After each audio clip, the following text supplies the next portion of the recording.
Performance Committee will now come to order. We are convened as of 8:33 a.m. I would respectfully ask everyone attending this meeting to mute yourself unless you are recognized to speak. Thank you all for joining us this morning. Please note that committee meetings of the RTD Board of Directors will be held remotely via Zoom and will be audio and video recorded. The meeting records, along with the unofficial minutes of the meetings, will be posted as soon as practicable on the board's website. During today's meeting, we are also providing communication access real-time translation, also known as CART. Anyone who would like to access this service should send an email to the RTD board office at rtd.boardoffice@rtd-denver.com, and a link will be provided. Additionally, the CART transcript can be automatically translated into Spanish for anyone who would like to access a live transcript of this meeting in Spanish. A live stream of this meeting is also available via RTD's YouTube page. I would now like to call the roll for the committee members. Director Busick. He indicated he was running late. Director Davidson. Here. Director Geisinger. It's not here. Director Guzman.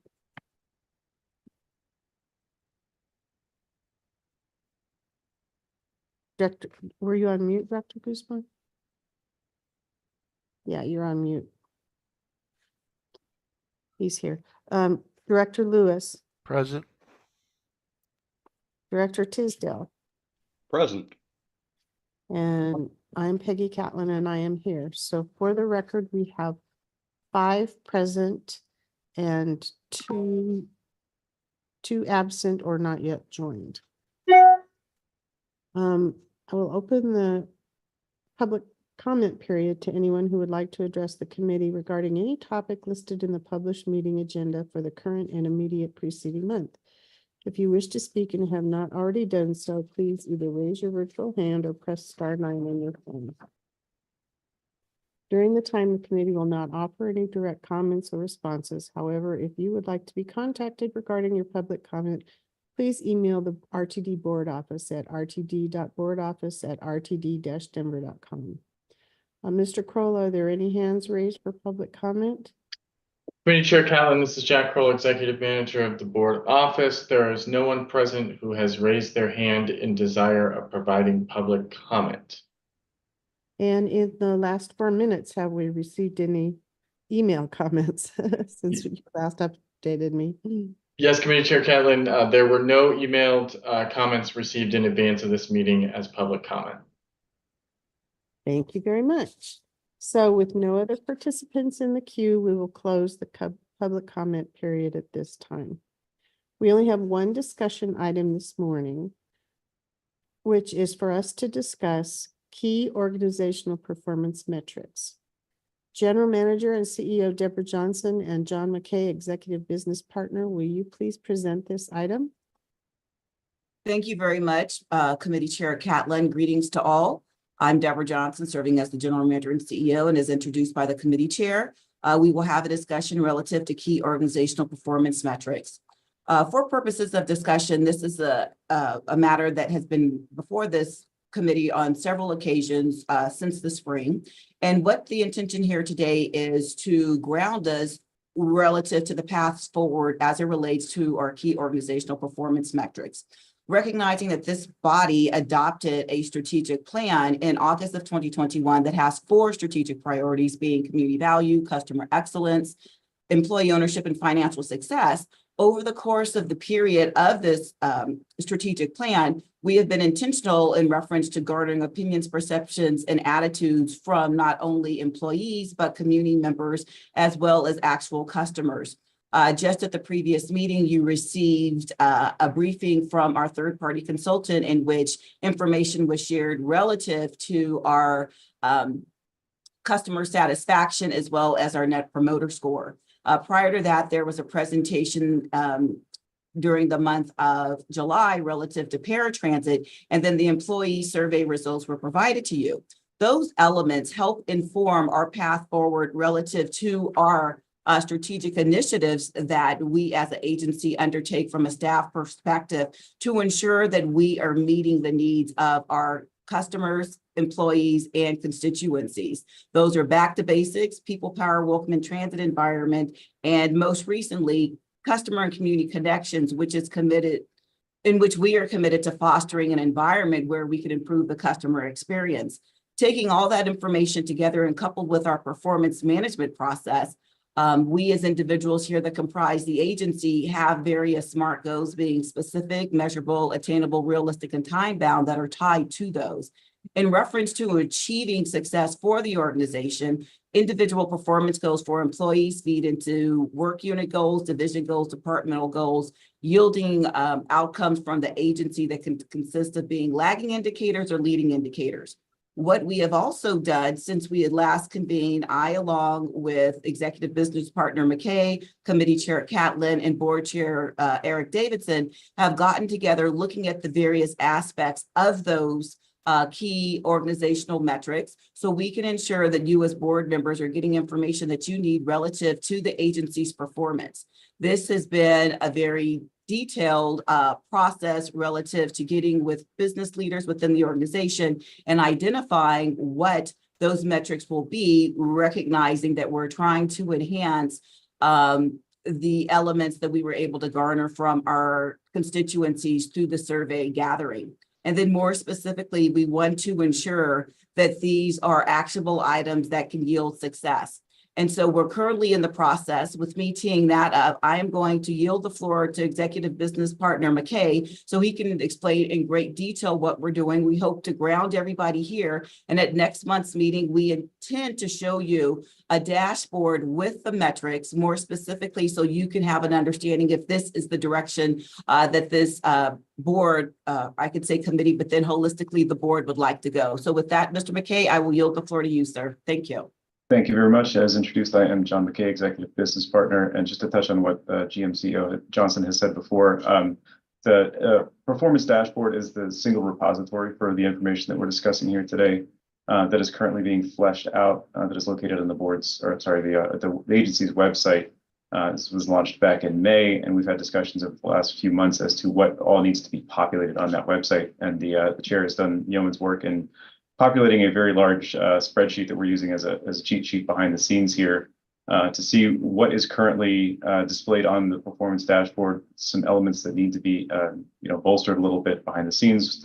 We're basically trying to make this usable for the directors so that they can share with constituents the information that operational and perception data that displays how the agency is doing. So in addition to that, we also have the annual scorecard, which was shared with this committee back in September, along with the agency performance scorecard, which is the performance scorecard that goes along with the strategic plan that will be considered by the board tomorrow during the monthly board meeting of October. Assuming that is adopted in its current form, then that also, in addition to the annual scorecard that I just mentioned, will be displayed on the performance dashboard, and the data that accompany those scorecards will be live, or as live as possible, so that there will be a regular tracking of that. In addition to this, there are at count, I think, about 10 different groups within the organization. I won't name them here, but capital programs, communications and engagement, those types of organizations or departments within the organization are responsible for populating data on the performance dashboard. We are working across the agency to have the folks who are responsible for that data to automate that reporting process so that it will be updated on the, I'm looking over here on my other screen to look at the dashboard. It will be populated on the performance dashboard on a regular basis, on as frequent a cadence as is possible. So for on-time performance data, we imagine that will be done on a monthly basis. For certain perception data that are based on employee, customer, and community surveys, those will be done on an annual basis, that kind of thing. So I will pause here to see if there are any questions from the crowd, or to yield back to the chair. Thank you, Mr. McKay. For the record, I noticed that Director Busick joined us at 8:40. Welcome, Director Busick.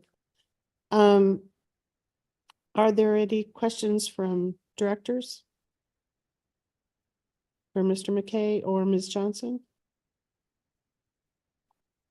Seeing none, go ahead, Mr. McKay. I see the chair's hand is up. actually. Nope. Director Guzman, please. Sorry, I'm trying.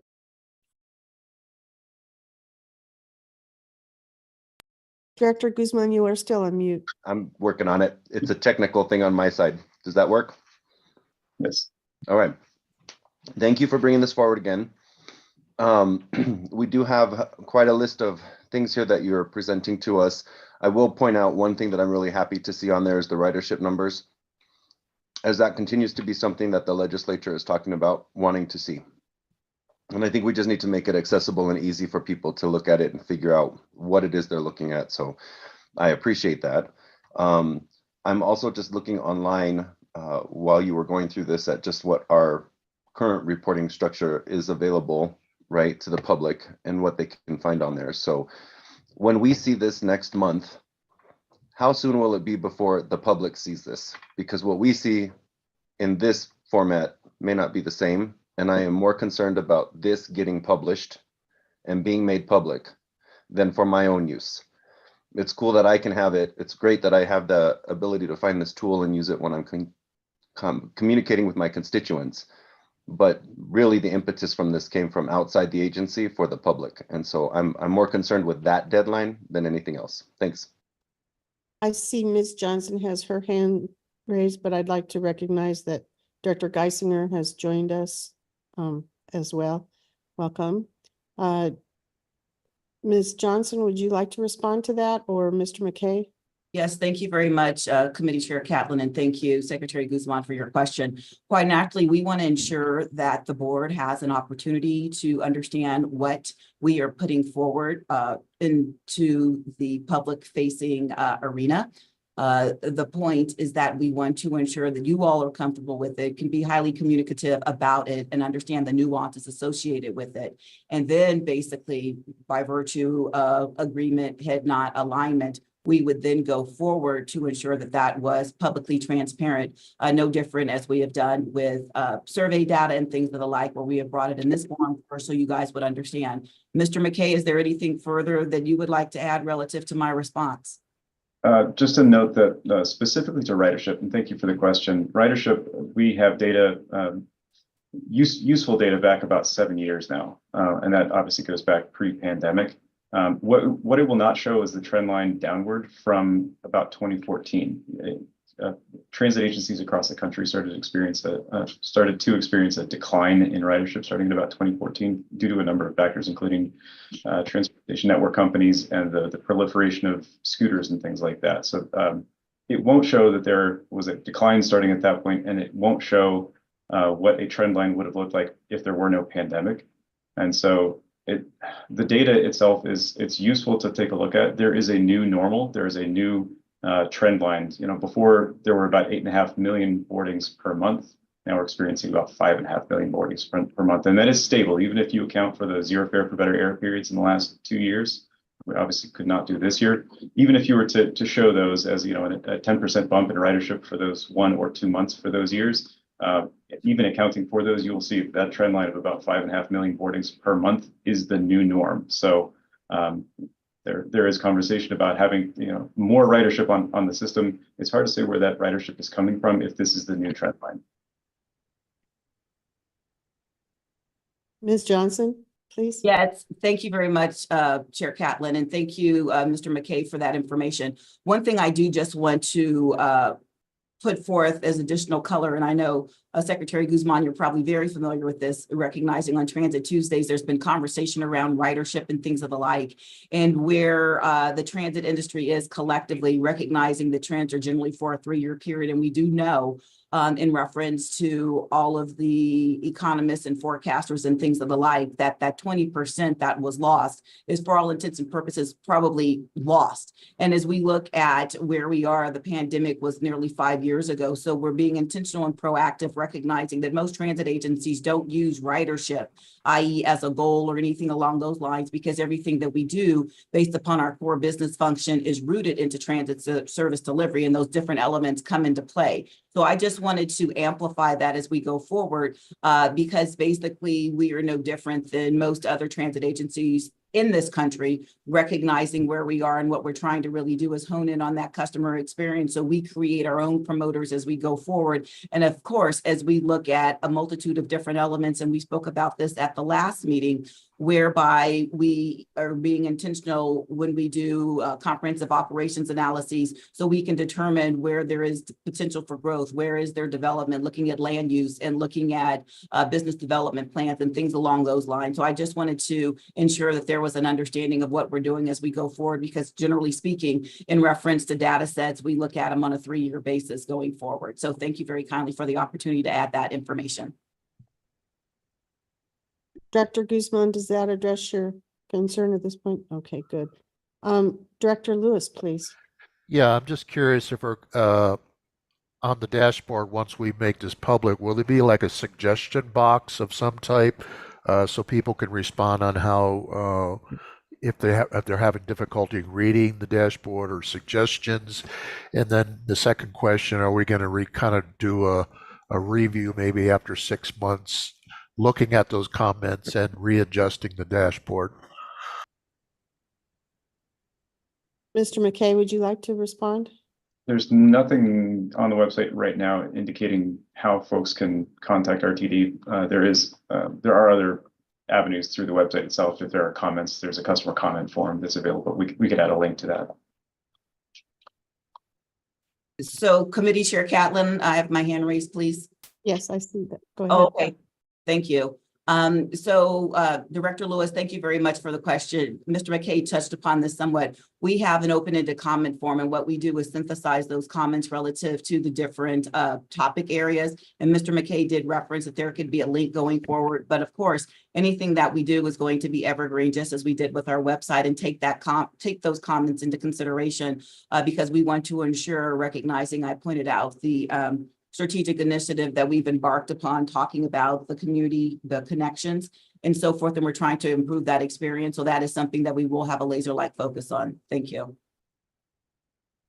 Thank you. And Director Lewis, with regard to your comment about a review after about 6 months, I think that's probably a good suggestion to make sure that we can do any kind of course correction. Chair Davidson, please. Thank you, Committee Chair Catlin. I'll start with a comment, and then I have a specific metric I had wanted to just put out there for consideration. I know we've had some dialogue about. So first, my comment, Ms. Johnson, Mr. McKay, and Committee Chair Catlin, thank you for engaging on this process. I wanted to make sure that my fellow directors knew we did have a chance to put together a spreadsheet that Executive Business Partner McKay briefly touched on, that includes all of the current metrics that are listed on the public performance dashboard. If I'm not mistaken, that may be 23. And then there's about 5 or 6 that were sort of additional ones that were put on the spreadsheet. And there's how is it currently on the website and what should it look like, or what would we like to see. So I think I would invite directors, particularly those on the committee, if you have suggestions or feedback on what should be reported or how it should look in terms of how far back data goes, what methods we use to display that, to submit those either now in this discussion, I think would be a good time for that if you have those, or before this comes before the board for approval. I know I've benefited from the opportunity to do that, and in particular, Executive Business Partner McKay, thanks for the help with that.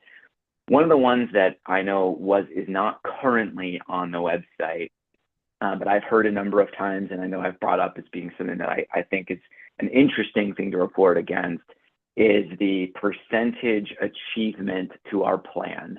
So our comprehensive operational analysis, or the SOP. At various points, I know we've talked, and Ms. Johnson, thank you for our conversations on this, around whether we might use trips, whether we might use vehicle revenue miles, perhaps whether it's multiple metrics, given that if you're just really looking at one, it doesn't necessarily give you the whole picture, particularly in our large area. If you're going a lot of miles, it could skew the number, and number of trips also.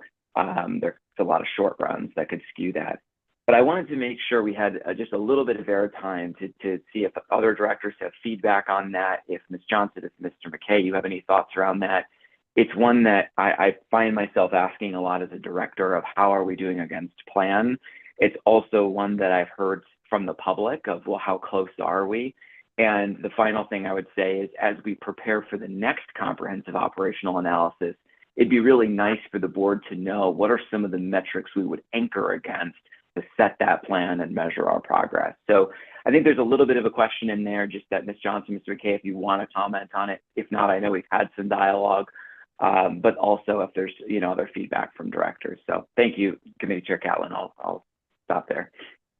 Ms. Johnson, and then Mr. McKay, if you'd like to respond. Thank you very much, Committee Chair Catlin. And Chair Davidson, I will speak more broad brushly as it relates to a COA and what might be optimal as we move forward. Recognizing that it is our intent to leverage a COA in mid-2025, there's a couple of different elements that we have to consider going forward, because the intent behind this is to do a true COA. And what I mean by that is when we take a in-depth review of our service delivery as it currently stands, looking at the boardings that we have per hour, what might that mean relative to people power? And what I will share, just for everyone's edification, and this is coming from a place because I've been doing this, and I know you guys are the policymakers, but basically looking at it through the lens of when you develop a schedule, when you develop a plan to deliver transit services, first and foremost, you start with a schedule.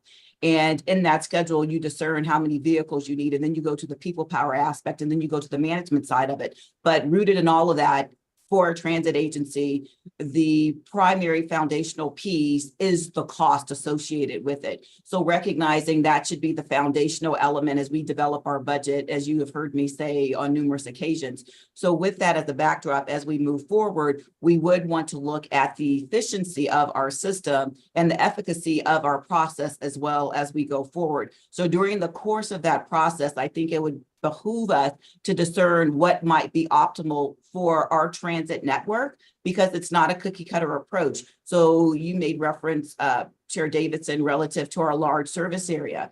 When we talk about our service delivery model, considering that we do have 2,342 square miles, would it be advantageous for us to look at cost per revenue hour via boardings, recognizing that in some other areas we may have boardings once an hour due to the nature of the less than optimal environment, because it may not be as densely populated. So we may have a mixture as we go forward. So I provide that backdrop to say, yes, we can look at where we are with the current SOP, and that's really heavily laden in the people power, since we identify different models in reference to the service delivery being community routes, local routes, and things of the like. So going in, we need to set those up initially so we know what success looks like, as opposed to doing it on the back end. So I provide that just as some elements, but I'll yield the floor to Mr. McKay, because I know there's been discussion around where we are collectively and discerning what percentage of the COA, i.e. the system optimization plan that was adopted going forward, and how we're delivering on that, because we are making some great strides, and we'll see an element of achievement more greatly in the 2025 fiscal year. Mr. McKay? And thank you for that. Just to touch on specifically the percentage of the SOP, that is something that the Service Development Division is looking at right now. I think they wanted to make sure that this particular service change was adopted by the board before proceeding with that. And something I did not mention earlier is that for the performance dashboard, staff is also looking at trend lines for operational goals. So specifically to something like on-time performance. Right now, that sort of internal goal is not displayed on the website. So for bus, they use a number of 87% on-time performance internally as a benchmark. And the plan is to display that, overlaying on top of the month-over-month reporting that we're doing right now for that kind of thing. And there are some metrics don't quite lend themselves to an internal goal displayed on the website. But some do, and we do intend to publish those marks on the website. So thank you. Does that address your comments, Chair Davidson? Yeah, it does. Thanks for the backdrop of the COA. I guess I'll just respond by saying, yeah, thank you, Ms. Johnson, I think I look forward to the next COA process, or at least I guess following along with that, with starting from the schedule more broadly and working back. And Mr. McKay, thanks for commenting on then how the intersection with the other targets. I mean, we could say our schedule has all the trips, for example, or all the revenue miles we planned for, but we're never on time and our availability is terrible. So that's where I'm interested in sort of just, if I think of this in terms of questions, well, how close are you to delivering against the plan that you laid out? Kind of question one. Question two, how well are you delivering against that plan, which has A, that might be financial, B, that might be operational, C, which might be, how it's perceived or meeting needs. So anyway, thanks for allowing me to expand on that. I think it sounds like we're going the right direction, and thanks for touching on the specifics of service planning, dialoguing about that. I look forward to seeing something. I guess maybe just one quick follow-up question on that. Do we think we would see, before we look at the final dashboard, when that comes forward for approval, would we see some metric or metrics around that from service planning? Mr. McKay, would you like to address that? I couldn't guarantee it, but I believe that is the intent. Okay, thank you. Thanks, Committee Chair. Director Geisinger, please. Thank you. Let's see. Yep, I'm unmuted. Thanks. I apologize for being late. I guess I have a little grandson on the way today, so that's kind of nice. Thanks. This looks good.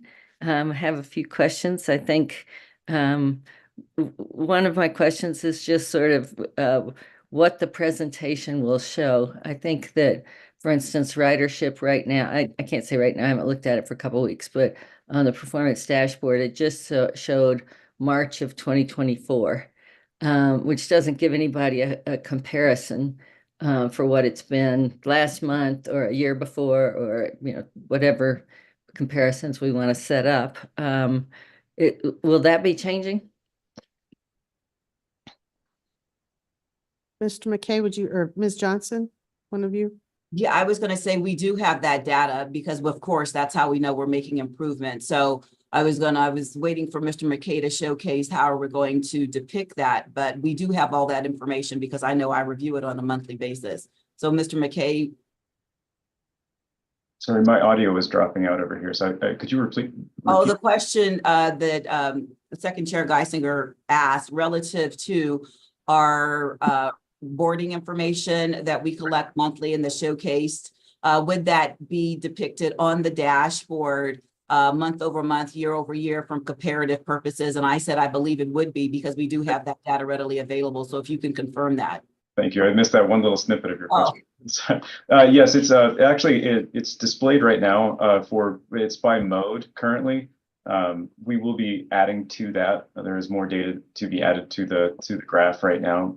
I think it's bus that shows month over month for the last few years, and then rail is just this year up to date this year. And all of that data is a little bit in arrears. It takes a couple of months to verify that the counts of the boardings, and so it takes a couple of months to get that on the website. Right now, it's currently also displayed in the board briefing documents under the monthly financial statements that CFO McLeod produces. But the intent, yes, it to show additional data on the performance dashboard in a year-over-year format, and that I believe is currently available now to the extent. I'm not sure if you've seen it in its current form, if that's what you're looking for a bus. Let's say. Director Geisinger? I'm sorry, you're asking if I would seen it in its current form? If that's what you're looking for, yes, I can display it if that's helpful. Yeah, sure. Its current form is on the performance dashboard. Okay, I haven't looked at it in a couple weeks, so I apologize if it's been fixed up. So, are you seeing my screen? Yes. Yeah. This is on-time performance. Let me go back to performance dashboard. Right, sure. This is current through July. by mode. And like I said, we will be showing year over year once we get that data. And this Power BI is the background of this, the software that is pushing out these graphics. It's very flexible and it shows virtually anything you could want. So we'll be showing year over year once we have that data populated in here, and that's something that we're working toward right now. It's very hard to read right now. Yeah, thanks. So. And this will include, as far back as we can take it. We'll be showing ridership over that span. Okay. Yeah, that's what I think we need to include. Is it sounds like you're on the right track there, John. Just showing it comparison to previous years so people can see how it's going. On-time performance by mode, it seemed like that's going down on buses, that we're doing less well with on-time performance. I see Ms. Johnson's hand go up. Is that correct? And do we have targets we're hitting? Those sorts of questions. Ms. Johnson? Yes, thank you. And thank you very much, Second Chair Geisinger, for your question. So recognizing as it relates to on-time performance, there's a myriad of different factors. And so, yes, it has been declining a little bit over the summer due to the fact that there's been extenuating circumstances. And what I mean by that is, if you've been in and around the city and county of Denver, there's been a myriad of work going on. There's detours and things of the like. And recognizing that RTD does not have dedicated guideways or fixed guideways, we're in the same mix of traffic. Also recognizing that we don't have TSP, transit signal prioritization, through all intersections. So those impacts basically have plagued us somewhat going forward, which is customary. And so as we look at that, we don't extrapolate detours, because just like anybody else in mixed flow traffic, it's, the nature of on-time performance, because anybody driving a SOV, single occupant vehicle that's in the mix of traffic, is not going to arrive as well going forward. But what we are trying to do, and working with, say, for instance, I'll use Denver because they're the largest municipality, and that's where we have the brunt of our service, is working with them in advance so we have an understanding of what the detours are so we can plan accordingly. But that's factored in as we go forward so we can talk about where we are and what we're doing. So I hope that gives some kind of color to the issues that we have been plagued with over the summer, because it's been a lot of different activity out on the arterials in which we traverse. Good, thanks. My recollection was that the on-time performance was lower now than it had been in previous years, not just summer, but I could be wrong on that. But if there is an explanation like that, I think that would be appropriate footnote put into the dashboard that, these 3 months or 2 months or there was road work that was getting in the way, but I think that's good. Under environmental impact, it says total facility energy use. I think there's some other things we could put to sort of, it's almost marketing, but I think that's fair. I think, a summary or executive summary or something of our fleet and facilities plan could go in there. Something about how many cars are taken off the road with a full bus might be a range. You can't say all of it is cars, but the idea is it does do some congestion relief. So I'd like to see under environmental impact more than just total facility energy use. I think there are other things we're doing that could help. Director Geisinger, I see both Mr. McKay and Ms. Johnson's hands up. They may want to respond to that. Great. That's okay. Ms. Johnson? Yes, thank you very much, Committee Chair. And thank you, Director Geisinger. Totally amenable to some of the suggestions you were putting forward, but just want to manage expectations, recognizing during the month of November, we will have a presentation relative to the facilities and fleet transition plan.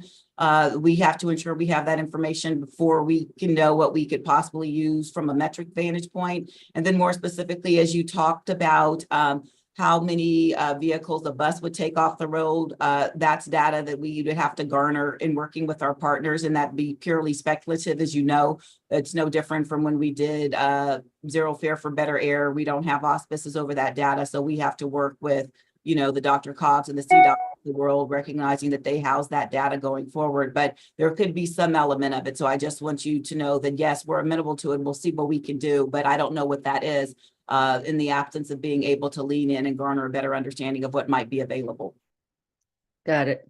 But thank you. And Mr. McKay, if you have further information that I don't have, please feel free to share. This is actually about the previous point about the trend line for on-time performance, and the note about footnotes. That is something that we intend to try to add to the website. It's currently in the board briefing documents. There is a note for on-time performance. If there's a dip, there is an explanation for that. So if there's a severe weather event or things like that, that is shared currently with the board on a monthly basis. And we intend to try to incorporate that into the website as possible. And to your point about looking at the trend line itself, right? That is one of the intents of having this dashboard on the website, is if you're seeing, if the members of the board are seeing these things, or if you're hearing these kinds of things from constituents or from fellow electeds, that we're seeing something declining, or we're seeing something greatly increasing. We'd like to talk about that. That is the intent of staff's intent in bringing it to this committee so that we can have that discussion here. Great. Thank you. Just one more. Well, I'll save that one, but will we see a draft of what's going on to the performance dashboard? Or see it once it's on, but with subject to recommendations, you know, that where we might say, well, you need more data than this to show the comparisons, for instance. Ms. Johnson? Thank you so much, Committee Chair Catlin. And Director Geisinger, I don't think you were on yet when in my introductory comments where I talked about at next month's meeting, our intent is to walk through the dashboard with all of you. So we can more or less get a head nod and you can share during that time. So that's our intent. Thank you. Thank you. I'm done. Thank you. Director Tisdale, thank you for your patience. That's fine, ma'am. Not a problem at all. I did want to go back to a comment that General Manager CEO made earlier that I just wanted to have some further expansion on. As I wrote it down, GM CEO said, most transit agencies don't use ridership as a goal, or maybe it was as a measure. And because that doesn't really comport with my experience, I was hoping that you might be able to expand upon that a little bit, just to give us some color to the observation that you made. Thank you. Madam Chair, if I may. Please go ahead. Yes, thank you very much, Director Tisdale, asking for clarification. So the intent behind my comment basically was predicated upon discussions that ensued with the Transportation Legislation Review Committee and other topics that have come up during the course of Transit Tuesdays, whereby a question was asked, why don't we have a goal of ridership? And what I was sharing is that typically at transit agencies, there's not a goal of ridership. We're not saying, oh, we want 100 million boardings per day. The point of the matter is the nature of what we do generates ridership going forward, and it's not a strategic goal to have it as ridership. Quite naturally, in reference to the business that we're in, folks are looking at ridership, but there's different elements that can help generate ridership, i.e. the customer experience and things along the lines in which we currently have as our strategic priorities going forward. So that was the intent of my comment. All right. Well, I appreciate that expansion. Thank you. As I say, my sense is that, and perhaps what you're really saying as I'm trying to translate it, is that ridership is definitely a metric that we gather data on and we see, because it does help us understand how's the money being spent and how much does it cost us every time a person gets on the bus. The lower the ridership, the higher the subsidy that we're paying to get that person on the bus. And I do believe that all transit agencies look at that. But what you're saying, as I hear it, is the goal really is what's the best customer experience, and that relates to things like on-time performance and frequency and so forth. So thank you for that expansion. I appreciate that. Yeah, thank you very much, Director Tisdale. Your summation is absolutely spot on, because we would not be getting money if we did not collect ridership data, quite naturally feeding it into the National Transit Database that then basically comports with the population that goes into the UZAs that includes the formulaic funding that we receive. Thank you. Is that all, Director Tisdale? Yes, ma'am. Thank you, Chair. And I personally want to thank you for your clarification that helped me understand better as well. I see Director Davidson's hand raised. Chair Davidson. Yeah, thank you, Committee. Thank you, Committee Chair Catlin. So because it hasn't come up yet, I just wanted to highlight, again, thanks. There are a couple things we talked about that have made their way in now that weren't previously on the public facing dashboard, things like budget variance, which I think we're all excited to see with the previous action we had taken. And I know that there are some things pursuant to SB 24-230 that are getting pulled in for reporting as well. So thank you for, considering and looking at all that. I just also wanted to touch on the concept of economic impact. And this is one that we've come back to a couple of times of, what the impact to region is. And I know this is challenging, but it dawned on me that perhaps there is a way to tie several metrics into that are actually already existing into economic impact. Things like ridership and boardings could be perhaps one of those. But also we tend to talk about our vacancy rates and from the position of, we want to fill those positions, of course, so that we can deliver against our plan. But also those are individuals in the region that are employed by the Regional Transportation District. And also we tend to talk about our capital investment infrastructure, our investment in infrastructure as being something necessary for preventative maintenance and so forth. But our capital budget is infrastructure that ultimately the public owns. So I don't have a great answer, I think, at this time, but I did just also want to highlight that I'm hopeful that as we develop these dashboards, we can start to provide some time to what the economic benefit to the region is. And it had dawned on me that may be the metrics that we're talking about, but sort of flipped on their head, of ridership, of who we're carrying, the employees that we employ, and the infrastructure that we take care of that belong to the public. So I wanted to throw that out for consideration. If there's a response, I see Ms. Johnson's hand. Great. But thank you, Madam. Thank you. Ms. Johnson, would you like to respond? Yes, thank you so much. I appreciate the question, Chair Davidson, and you're spot on as it relates to an economic impact. I mentioned some time ago that we were exploring the development of economic impact report, and we're in the process of actually going further with that to garner participation relative to an institution of higher learning partnering with us so they can look at that holistically, because we want to look at the economic impact, not just locally, not just statewide, but nationally as well. Because quite naturally, when you think about somebody, buying something that lives out of state and they're paying a sales and use tax, that still generates an impact to the Regional Transportation District that's nationwide, quite naturally. Or when you look at somebody who's traveling here for business that could be working part of the time here and they're expending dollars and they're utilizing our system. So we want to take it a lot further than that as we go forward, because really the transportation industry is an economic driver, as we clearly have seen throughout the course of the years, recognizing that people want to do business here because there's a means of transport to get people from the airport into employment sites or activity centers. So I just wanted you to know that that's actually on the horizon, and I just had a discussion about that the latter part of last week. Thank you.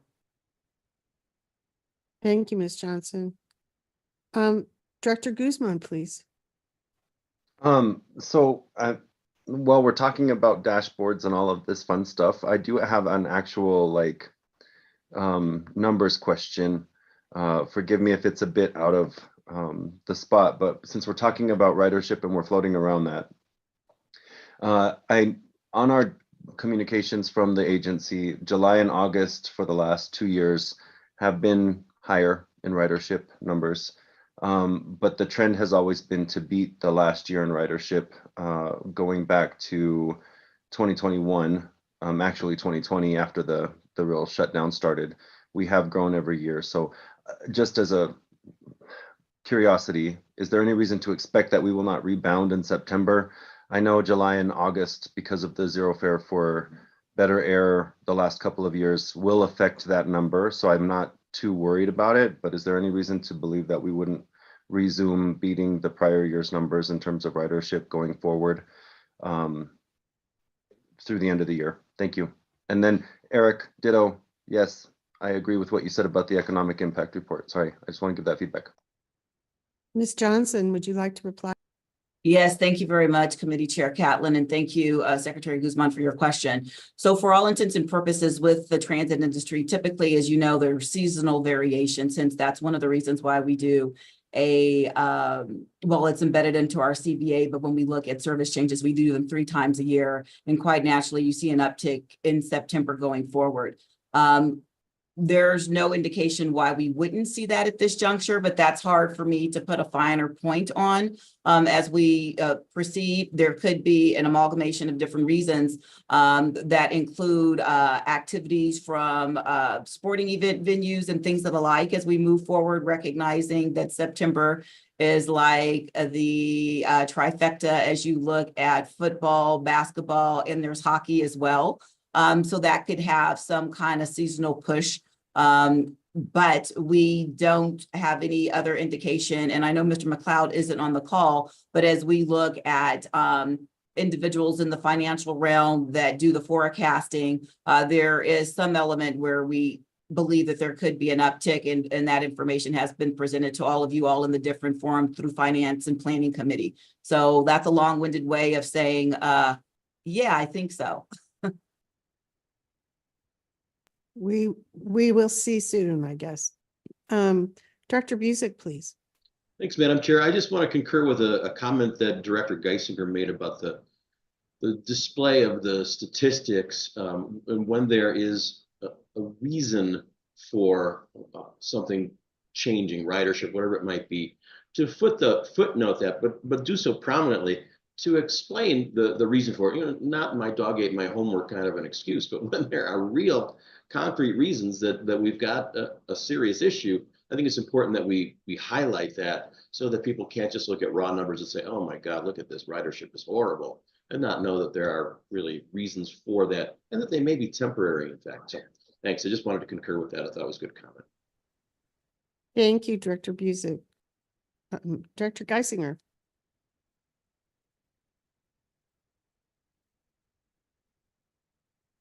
Director Geisinger, you are still on mute. Sorry. I raised this at the Finance and Planning meeting last week, and I can send these by email if that's easier. But I had some questions around the percentage of achievement of the COA SOP now. I think that we're probably at a pretty high percentage of achievement. And I think that would be worth knowing.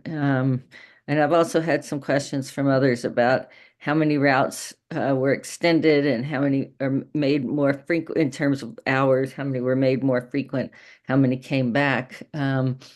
Sort of again in the information we can use for marketing, people, even we can use, but would that help for me to send those questions into you, Deborah? Okay, I'll do that. Thank you. Thanks. Are there any other comments or questions from directors, from committee members? Senior, Mr. McKay, did you have some additional information? I do not. Thank you. Okay, then. Are there any other matters to discuss today? Dr. Guzman, please. What does our timeline going forward look like for review and for goal setting for the coming year from this committee? And I really want to lean in here. I want everybody leaned in on this conversation, both in terms of format and in terms of how we cooperate and we collaborate and we communicate Director Tisdale, on this matter going forward to 2025, because I think we need, as the board, to help drive some of that conversation going into 2025, but we also need to be willing to listen to our employee who has the biggest stake in this, but we have to guide that conversation. So what does that look like, Madam Chair? I am going to ask, well, I know next month we have a fairly robust agenda item that Mr. McKay introduced at the start of this meeting. But then looking further on, I'd like to see if our executive board manager, Jack Kroll, would like to talk about the timeline. Well, good morning, everybody. Jack Kroll, Executive Manager of the Board Office. I think Director Guzman, you want to drive some clarity around this question. Are you talking about goals for the GM and CEO? Are you talking about goals for the Performance Committee? Director Thank Guzman? you. It would be the goals for the General Manager CEO for 2025 going forward. I think part of doing the review at the end of the year, setting goals for the following year, falls to this committee. It is this committee's responsibility, and we have a lot of work ahead of us on top of an election, on top of.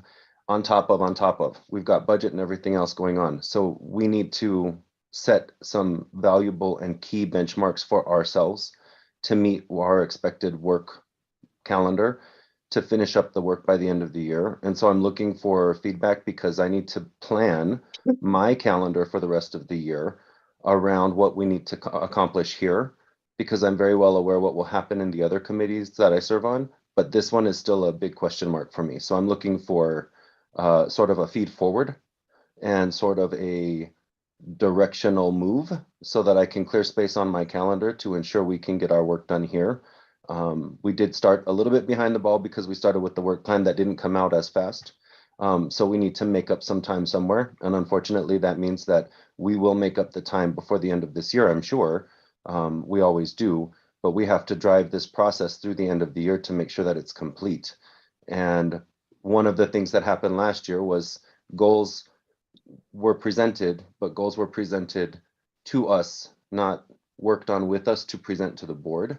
And I don't know that anybody was super comfortable with that process. And so I'm trying to figure out how we fix that going forward so that that doesn't have a repeat and we all have the necessary information, input, and buy-in to support any goals going into 2025. So Okay. That's what I'm looking for. Great. I can give a little bit of some high-level information here if that's appropriate, Director Catlin, and then I do believe Director Davidson or Chair Davidson and has had the most substantive conversations on this topic with GM and CEO Johnson. So two things. The committee is next scheduled to meet on November 11th. However, I believe that there were some scheduling issues with that date because it was originally identified as the date for which you all would have the broader performance conversation with GM and CEO Johnson in an executive session relative to the 2024 performance cycle. That meeting is now scheduled to take place on November 18th.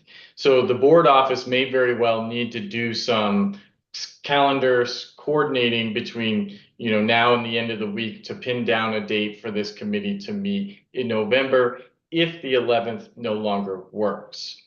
The second piece is GM and CEO Johnson is afforded the opportunity to propose goals to you all. That's the initiation of the process.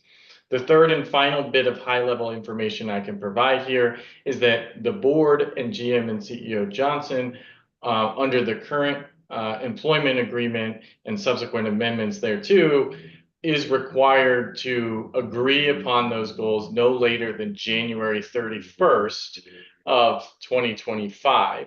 The thinking that deadline used to be December 31st in previous performance cycles prior to the 2024 cycle.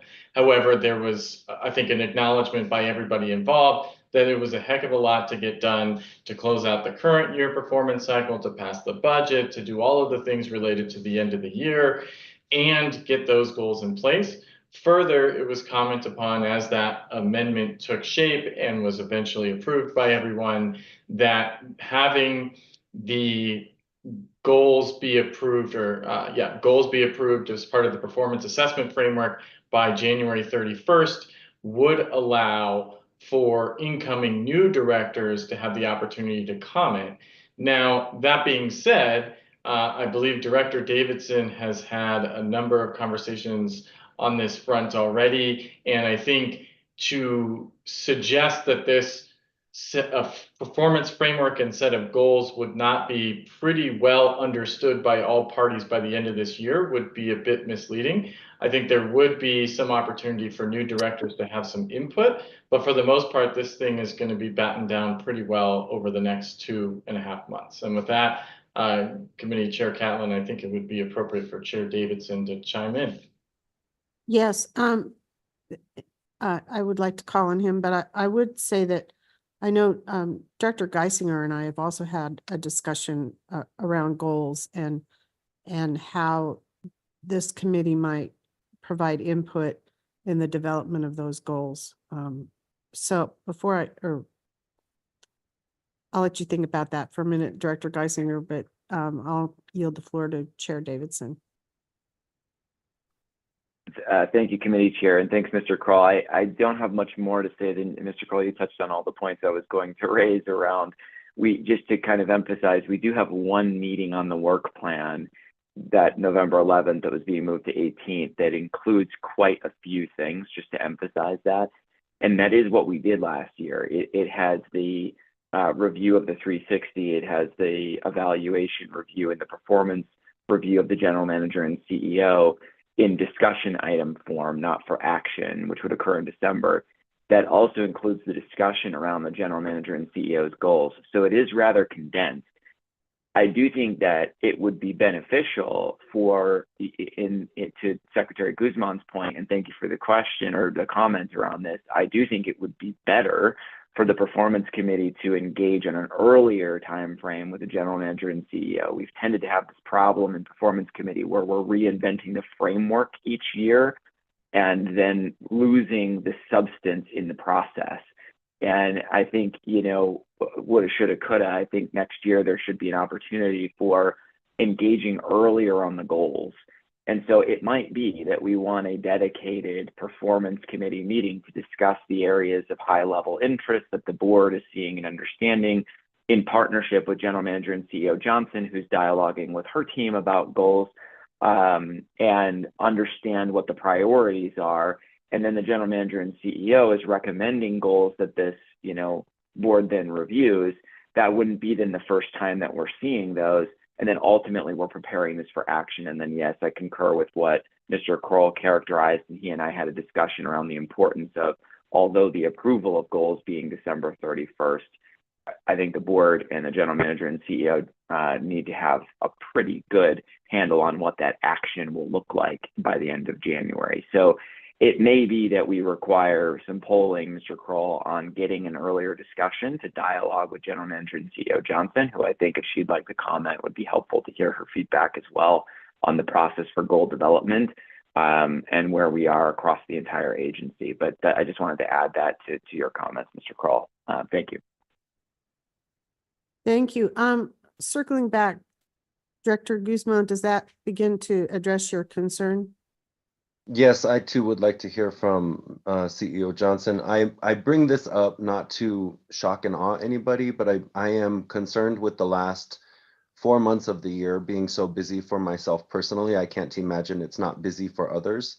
Holidays coming up, needing to take time off, a pretty extensive set of work that faces the board going into the end of the year. And I'm certain that that is also true for our CEO and for the staff of the agency.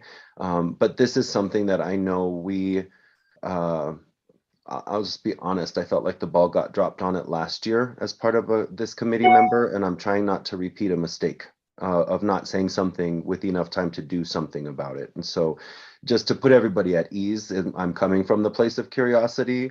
I'm also coming from a place of having a vision on my calendar and knowing that I'm going to be extremely busy the next few months. And so anytime we're going to have to put a meeting on the board, it needs to be, I have to have the dates now. If I don't have them now, I'm not going to be able to commit to being here for anything further, and that's a problem for this work, right? This above all the other committees that we serve on because of who we're working with and the fact that we're dealing with agency numbers.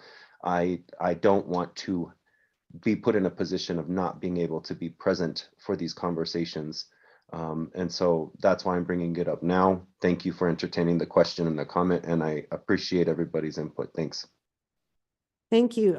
I see Ms. Johnson's hand is raised. Yes, thank you very much, Committee Chair Catlin. I appreciate the opportunity to engage on this topic. So a couple of things. I do have committee dates on the 11th and 18th. I was unaware that the 11th was not a possibility. So I would appreciate understanding the path forward as well. So thank you very much, Secretary Guzman, for broaching it. As relates to goal discussion, I am more than amenable to lean in sooner rather than later. Quite naturally, throughout goal development processes, I quite naturally understand the board's involvement, as the board should be as well. Traditionally, having conversations around the subject at hand relative to the goals and how those might be developed need to happen sooner rather than later, because yes, Secretary Guzman, as you so eloquently stated, it's not for shock and for awe, but yes, oftentimes we are scrambling, and during the course of my tenure here, it's been more or less like that, just by virtue of this agency operating on a calendar fiscal year as opposed to a traditional fiscal year that leaves us more or less in the face of adversity relative to getting everything done. So the sooner we can identify paths forward relative to schedules, I'm open to that. And I do have those dates as I indicated on my calendar. But yes, I believe that we need to have some structure around goal setting. Common place is to have an individual that serves in the reviewee standpoint, basically putting forward elements for discussion, because there needs to be a springboard from which we start. And if there's some deviation from that, I need to hear about that quite naturally, because their goals are the ones upon which I will be assessed, and quite naturally have to have an understanding of what that is collectively, recognizing this is the body that will assess me. So I believe it's a cooperative and collaborative effort as we go forward, recognizing the in and outs and what would be deemed as a SMART goal, being specific, measurable, attainable, realistic, and time bound, and what that might look like relative to different nuances. And then more specifically, what would be advantageous too, while there was some slight improvement, but the engagement to do a check-in on where we are, because I only had one. And what I make it a point of doing is checking in with my teams on a regular basis, quite naturally. And that's been my MO throughout the course of leading teams for the past couple of decades. Thank you. Thank you. Mr. Kroll, would you like to, I think we made reference to polling committee members. We're still looking at the 11th and the 18th. Yeah, Director Catlin, there was some conversation that I can't quite recall that obliged us to move the performance conversation from the 11th to the 18th. But if the 11th still works, then we will keep the 11th as a meeting date while still maintaining the 18th for those performance conversations. The 11th is Veterans Day, isn't it? We can do some polling though, regardless, to nail that down. The second piece that I would add here is that meeting on the 18th, it has not, there was some discussion, as you may recall, Director Catlin and Chair Davidson, as to whether to calendar that as a meeting of the Performance Committee or whether to calendar that as a special board meeting. So there's some nuance to that I need some clarification on at this juncture, and we can get that clarity offline. But the board office will proceed with polling to see if the 11th still works, noting that it is Veterans Day. That might have contributed to some of the moving of the more substantive conversations that had been originally scheduled for that day to the 18th. And then the last thing I'll say with this, Director Catlin, is just please mind the final portions of your script there. I scripted it out with some different information points available, so I don't want to create any confusion if you read that verbatim. we will certainly work to schedule a meeting, if not on the 11th, then sometime there in close proximity. Duly noted. I already had that marked. Chair Davidson, your hand was raised, but I don't see it raised any longer.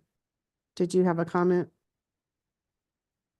I'm happy to help with the scheduling. I think I recall some of those discussions, and I'm happy to be polled and work offline. Thank you. Excellent. Yeah, I will too. But just as a reminder, we will be working around those schedules. We're going to be receiving the board's going to be receiving the final assessment form for the GM and CEO, and that is supposed to be distributed by RKL on October 28th. And it's currently back from all of us on November 6th. So that's a pretty quick turnaround. And I have received some comments regarding that quick turnaround and some concern from other directors not on this committee. But please be on the lookout for that. And Mr. Kroll, if you could remind the rest of the board not attending this meeting today that we have that work to do. And it's, as Director Guzman pointed out, it's very critical and very important for us to engage in that at this time. So that's upcoming. Are there any other matters? Director Guzman. Sorry, guys, I came prepared today. I do want to make sure that while we work on planning for the future, and we look at work plans and what that might entail for next year, because I believe, according to the policy, we are supposed to start setting that up now at the end of this current year to prepare the incoming board for continuation on the work that we're doing. To CEO Johnson's point, I don't care how many we plan to put on it, but we put on at least 4 different opportunities to have one-on-ones with our employee, or 15-on-ones with our employee, as the case may be, so that we can do check-ins more regularly. That was and I'm going to call it, right? Sorry, it was a fail on all of us in this committee to not do that this year at any point other than once. And I'm frustrated by that because I believe that that is the appropriate way to go forward as employers to an employee. And while we're on the subject, we do have another employee we need to look after as well. And I think that it would be appropriate, whether through the chair calling it of the board or us setting the dates, to make sure that we have set aside time on the calendar, that we plan to have check-ins more regularly to find out the success of individual goals, work product, what's getting in the way, and how we as board directors might have policy created or make changes for the agency to free them up to do their work more effectively. I think we all want their success. I believe that we all want to work in cooperation with them. And one of the ways that we build or destroy trust between the agency and the board, and we need it to be strong, is to have really good connections with our employees. And so I'm going to push again here. And it's not to be obstinate or to be ornery. It's really just being honest with all of you. My frustration as a member of this committee is that we haven't leaned in hard enough to do this work. And so I want to make sure that we're setting ourselves up to be super successful now that we have a framework for review. We have a timeline, that we plan this out and we have it ready to go for next year, so we can hold ourselves accountable with 0 excuses for doing this work and not get distracted on other things that are not germane to taking care of the employees that we serve, so they can serve the agency and by extension our constituents and our customers. Thank you.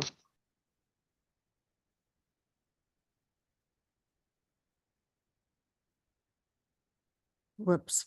I'll call on Director Davidson. I believe that we did have one formal check-in that we scheduled, and then one fairly informal check-in that we had scheduled. So there were 2. But I would concur that maybe 4 would be a better, more appropriate number. Director Davidson, please.